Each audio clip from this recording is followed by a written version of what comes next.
Losing a loved one is a devastating and often difficult experience for many. Sometimes in their passing, they may be in the position to leave behind in our hands what they essentially had. And usually it's going to be in your best interest to make good decisions with that incredibly generous gift. Welcome back to my channel. My name is Reece, and in today's video, I'm going to be talking about how you could go about handling an inheritance that you may have received from someone who's passed away. I guess I want to start the video off by prefacing that what I talk about today might be right for me. If I was to be in this type of situation, it definitely might not be right for you. Just keep that in mind as we go through. Everyone is different. Everyone has different goals and aims. Everyone has different tolerances to investment risk. Everyone has different quirks about what they do and don't like in terms of specific investments. Some people have very complex financial situations that need a hell of a lot of thought, planning, and time spent into them to keep them under control. Some people's finances are very simple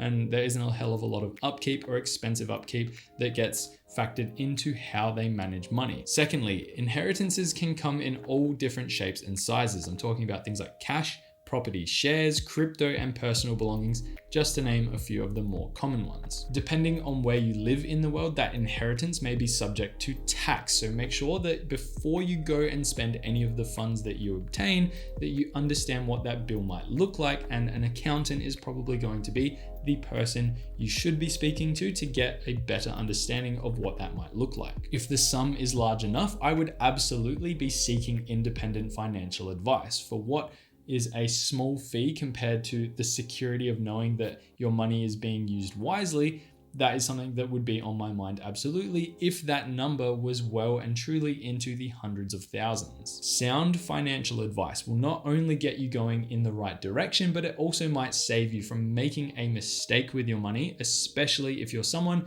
who is probably not best to be making big financial decisions with that money. And then if that amount of money is getting close to the $1 million mark, or it's well and truly into the millions, I would absolutely be considering getting a lawyer as well to make sure everything is in check, because when people find out that you have money, they will eventually come begging for a piece of it. Which leads me into step one of what you should be doing if you inherit a large sum of money, and that is to try and tell as little number of people as humanly possible. No one is going to be ideal. Keep it under wraps for as long as possible, especially while you sort out where and how that money is going to be allocated. And then once you've gotten to the point where you can actually start to make decisions with those funds, it's going to be a good idea to have a plan in place to make sure that you understand how and where that money is going to move to make sure it benefits you financially in the long term. Where the obvious go-tos in almost every single situation for anyone who has a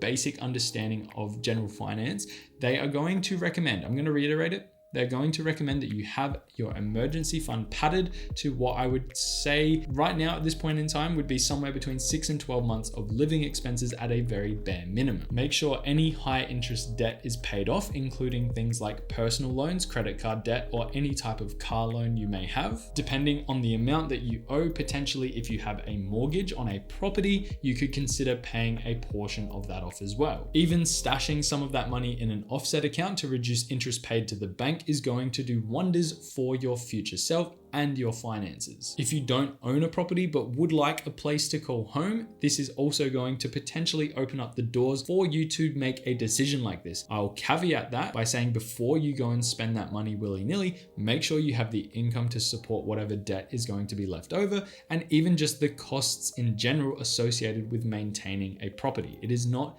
cheap, especially if you buy something that is relatively expensive. If you're relatively well off and don't actually need access to that money right now, this is where that inheritance could be used as a wealth building tool for your future. This could be for yourself or for your kids, just as two very simple examples. Investing portions of it strategically could really do wonders for your retirement or set your future kids up with the best opportunity to succeed financially at life. Another consideration would be to maximize your super contributions if you live within Australia, which is where I live, but if you're in America, for example, maximizing your 401k and your Roth IRA is another option as well. I guess to summarize here, I'm just going to blanket it by saying, look at all of your options depending on where you live live in the world. And if you're going to go down this investing portions of your money into risky asset classes, I would absolutely be seeking that independent financial advice for this section of how you're going to handle your money, because it would be a shame if you were to lose portions of your inheritance because you made bad decisions with your money. So that covers the more logical decisions that you could consider. I want to touch on a few other points now that I think often get overlooked, but I think would absolutely be applicable and pretty handy in this unfortunate circumstance of you inheriting someone else's money. One that I don't see often enough is the consideration of taking some time off of work and using those funds to support you while you go back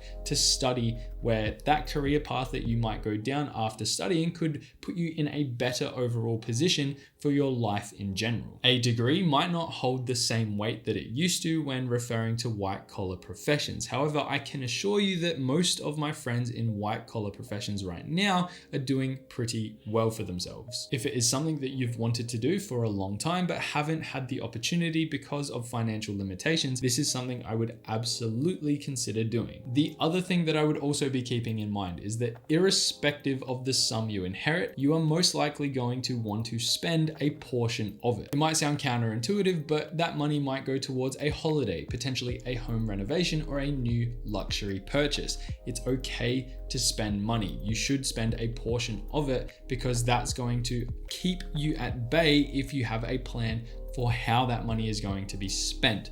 The key takeaway from this point in particular is to make sure that you don't go overboard and that you be appropriate with the amount that you spend from the funds you inherit. I guess to wrap up today's video, it is worth mentioning that there are plenty of people who do not have a high risk tolerance, and just sticking that money into a term deposit or your offset bank account or your redraw is absolutely fine. There's nothing wrong with being conservative. It's just keep in mind that there may be better options to help you in your future with that sum of money. I just want to make sure that that is said, because I talk a lot on this channel about growing your money and taking some potential risks that could benefit you in the future. Just understand that taking the very slow road is absolutely fine. I guess if you're fortunate enough to fall into a large windfall of cash as well, good luck, because lots of people that inherit money and win money, they tend to lose it pretty quickly. The overall message and kind of last line to end today's video is that in general, you should be educating yourself on financial topics. It's going to benefit you in the future, irrespective of if you inherit money or not. Having an understanding of where to allocate your money, how your money moves within your bank accounts and your own systems that you develop to basically just manage it in general is going to give you all the power you need to be confident in your decisions and actually be able to manage everything that you need to live a good and prosperous life. That is the message that I kind of want to end with. So with that being said, if you enjoyed today's video, please hit that like and subscribe button down below.